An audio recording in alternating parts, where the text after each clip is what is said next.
Hello दोस्तों, आप सुन रहे हैं आप बीती से कहानी तक का सफ़र और मैं हूँ आर प्रियदर्शिनी। कहानियाँ जिसमें आप खुद से मिलते हैं। आज की कहानी है नोटिफिकेशन, जो रश्मि प्रधान जी की आप बीती है और मैंने उसको शब्दों में उतारने की कोशिश की है। आई होप आपको पसंद आए। तो चलिए शुरू करते हैं। ओहो, ये एलेक्सा भी ना शांति से सोने ही नहीं देगी। किस कमबख्त घड़ी में मैं इसको लेके आई थी। एलेक्सा, ये जिसमें जान ही नहीं है, इस भाग दौड़ वाली जिंदगी में सुकून के कुछ पल देती है। शायद ऑनलाइन में मैंने आज तक जो भी खरीदा है, उसमें सबसे खास, सबसे बेस्ट परचेस है। Alexa, play 90s song. मेरी बात तो ऐसे मानती है जैसे मैं मालकिन हूँ और ये मेरा जिन। अरे बहुत लेट हो गया। सुन, मैं निकल रही हूँ, तू ऑफिस से निकल के मुझे कॉल कर लेना, ओके? चल बाय। मैंने मधु को बोला। मधु मेरी रूममेट थी। आज शाम को हम दोनों शॉपिंग पे जाने वाले थे, क्योंकि उसका बर्थडे आ रहा है ना। आज ऑफिस में ज़्यादा काम नहीं था, तो मैं यूं ही इंस्टा पे रील्स देख रही थी। इतने में एक नोटिफिकेशन आया। फेसबुक पर किसी आनंद त्रिपाठी का रिक्वेस्ट आया था। मैंने प्रोफाइल ओपन करके देखा तो लड़का सुंदर तो था। रोशनी, पीछे से किसी ने आवाज दी तो मैं चौंक गई।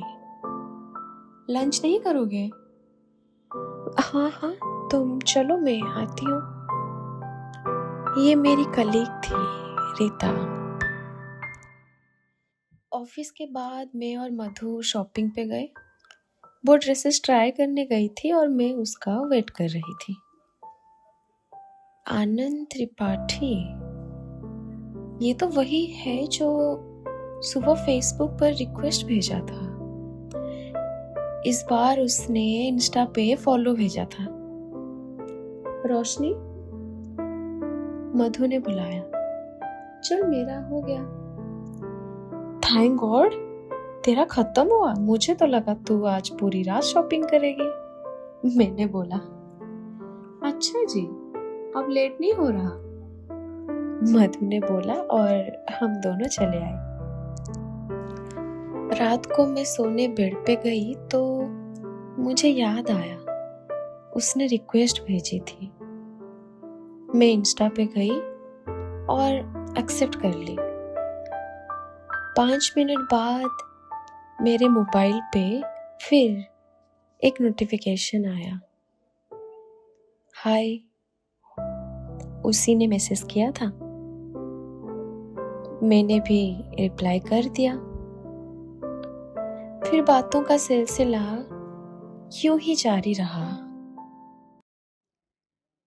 एक दिन जब मैं ऑफिस में थी, उसने मैसेज करके बोला कि वो कल काम के सिलसिले में दिल्ली आ रहा है 2 दिन के लिए। मिलना चाहता था वो, लिखा था उसने। फिर क्या, मैंने भी पूछ लिया, कहाँ मिलना है? मैं भी मिलना चाहती थी। दूसरे दिन शाम को मैं कैफे में उसका इंतजार कर रही थी, जहां मिलना तय हुआ था।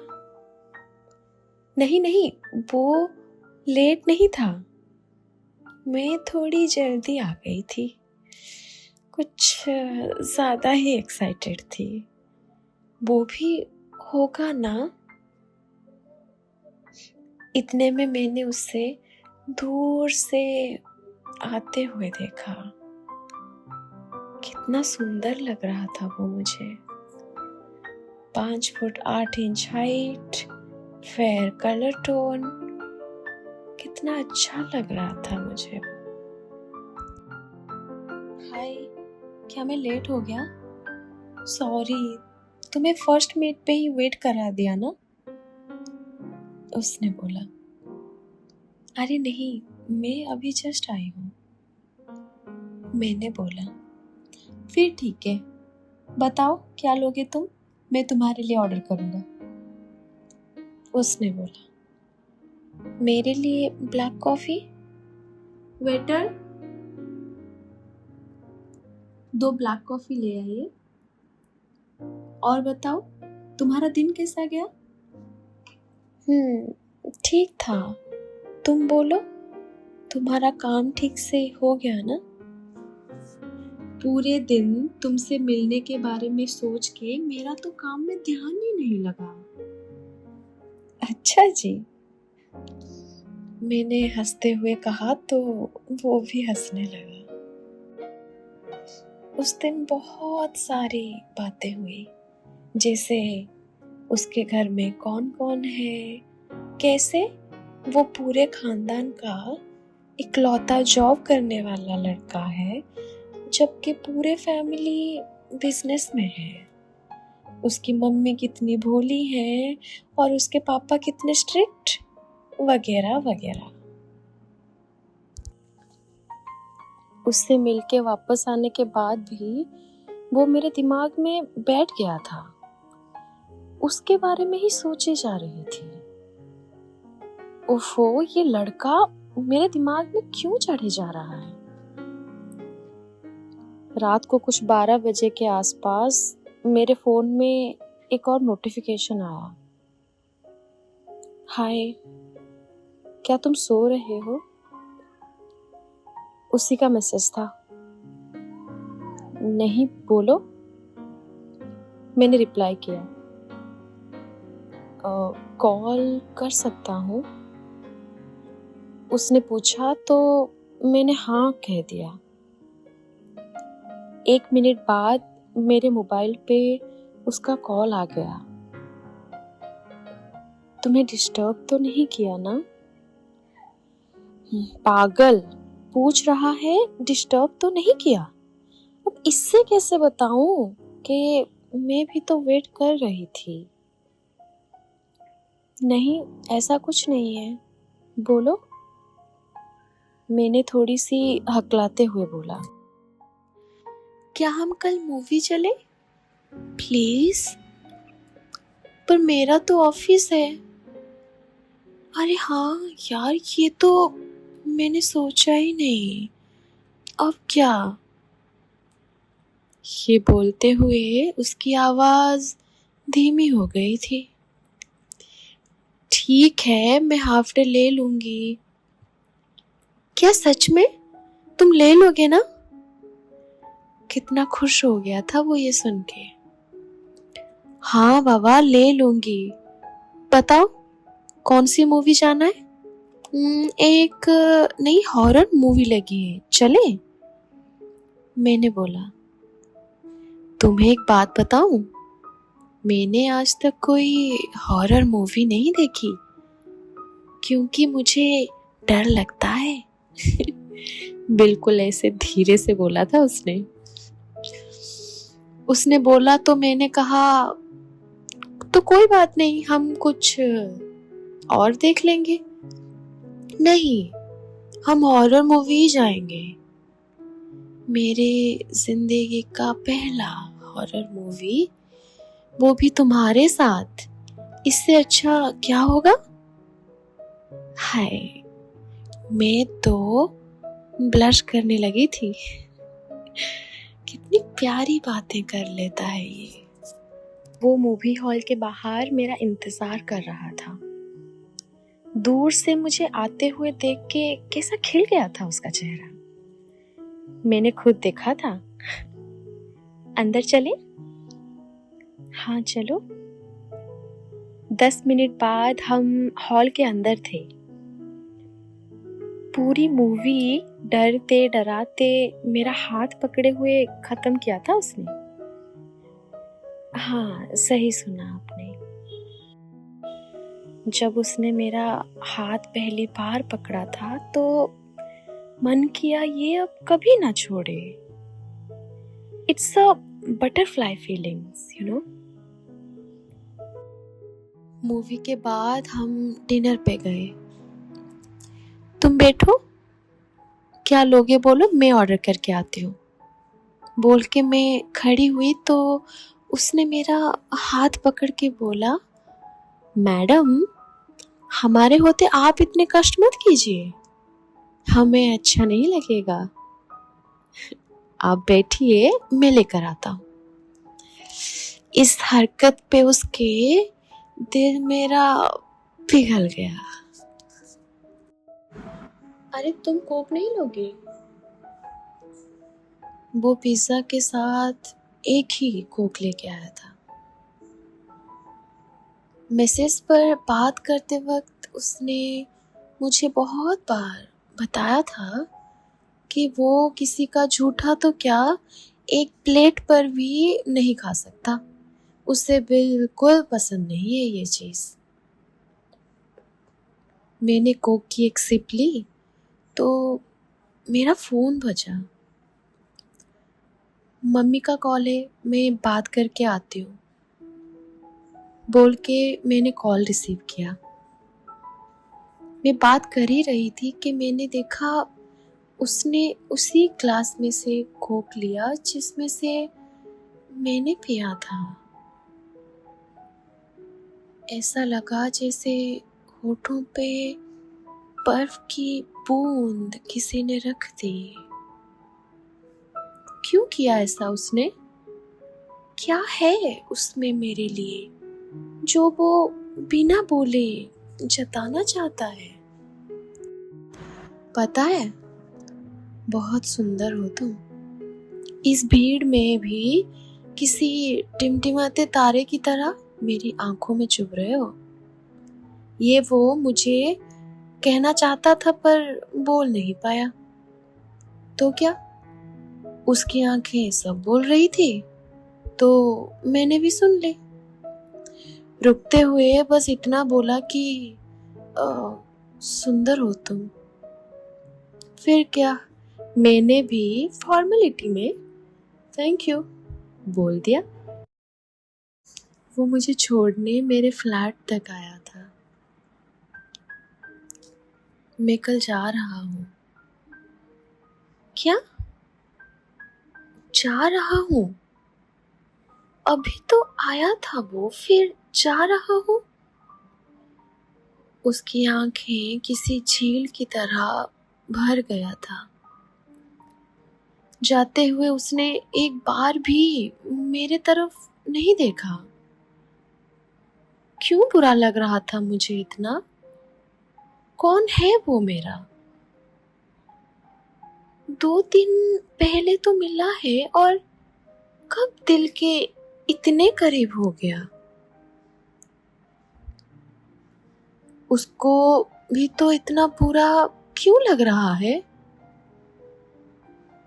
लड़का है फिर भी आंसू नहीं छुपा पाया।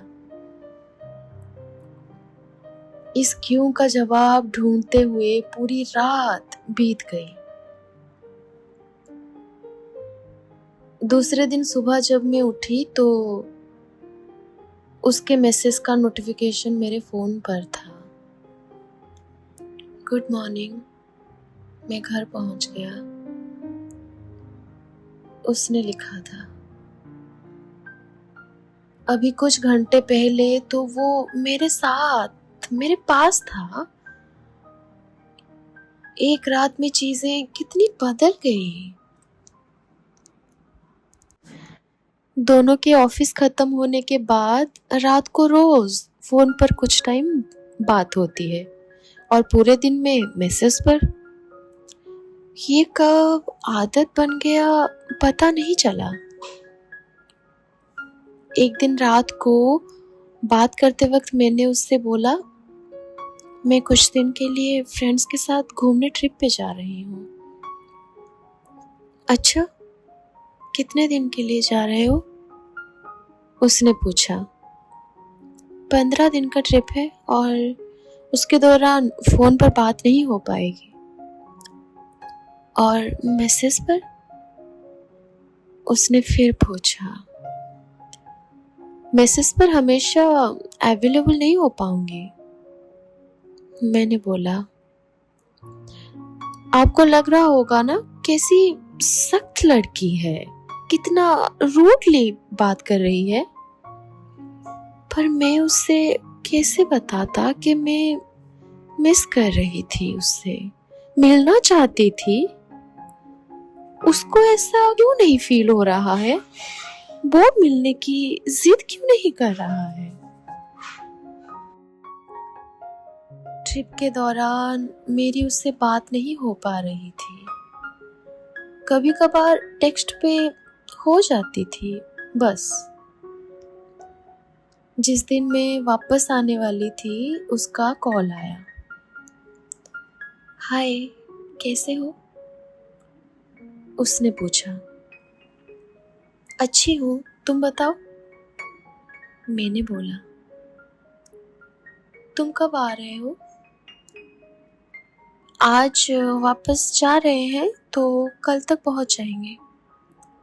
थोड़ा सा रुकते हुए उसने बोला, मैं तुमसे मिलने आ रहा हूँ। लगता है स्पेस वाला आइडिया काम कर गया। ठीक है, मैंने थोड़ी बेरुखी से कहा। बस, फिर क्या? उससे मिलने के इंतजार में 2 दिन कैसे बीत गए पता ही नहीं चला। मैं खुश थी, बहुत खुश। फिर वो दिन आया जब हम मिलने वाले थे। सुबह एक नोटिफिकेशन के आवाज के साथ मेरी नींद टूटी। गुड मॉर्निंग मैडम, उसी ने लिखा था। वो पहुंच गया था। आज की सुबह किसी सपने से कम नहीं था मेरे लिए। क्या पहनूं, कौन सी इयररिंग्स मैचिंग होंगी, ओफो कितना कुछ सोच रही थी मैं। ये इश्क बिना क्या क्या करवाता है। इश्क ये कब हो गया मुझे? उसने कॉल करके बोला था वो लेने आएगा। कुछ घंटों के इंतजार के बाद हम एक पार्क में साथ में बैठे थे।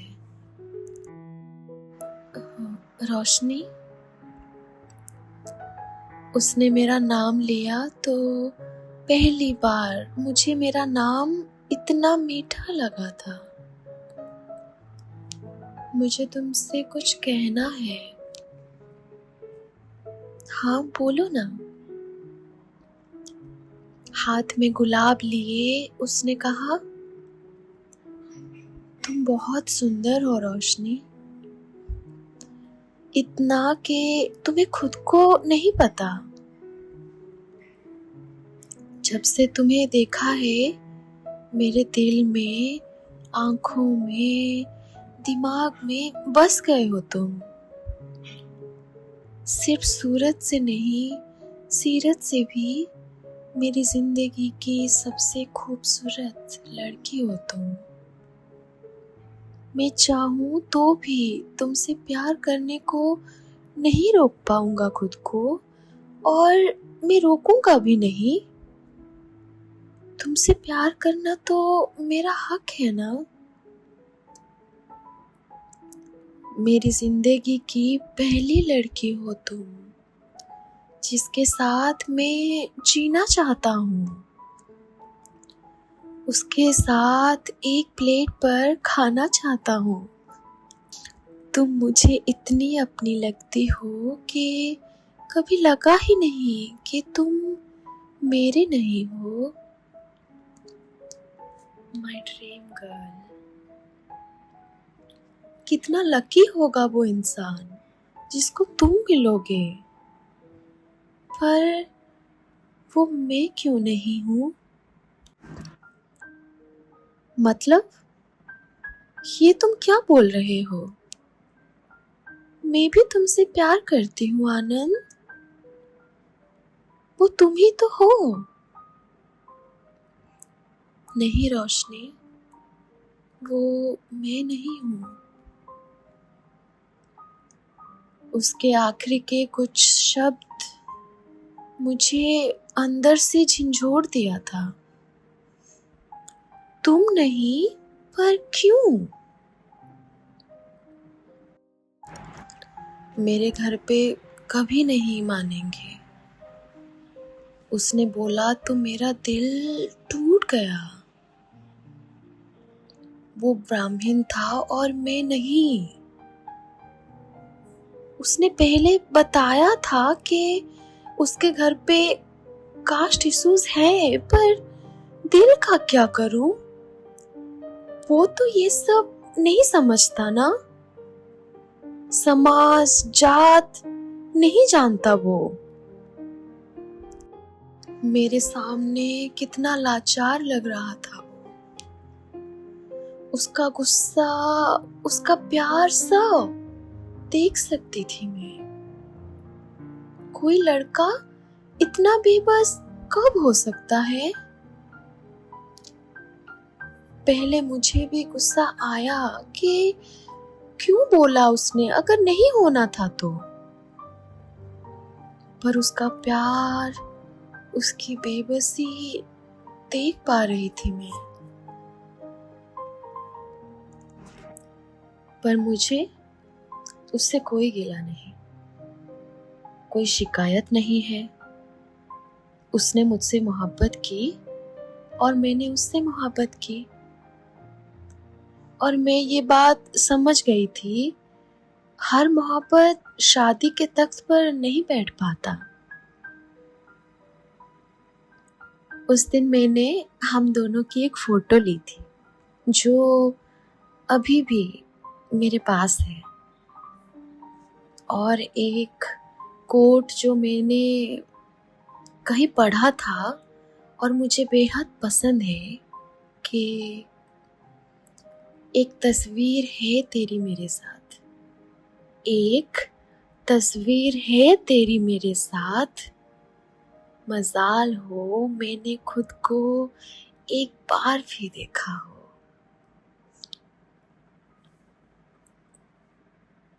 बस कहानी इतनी सी थी।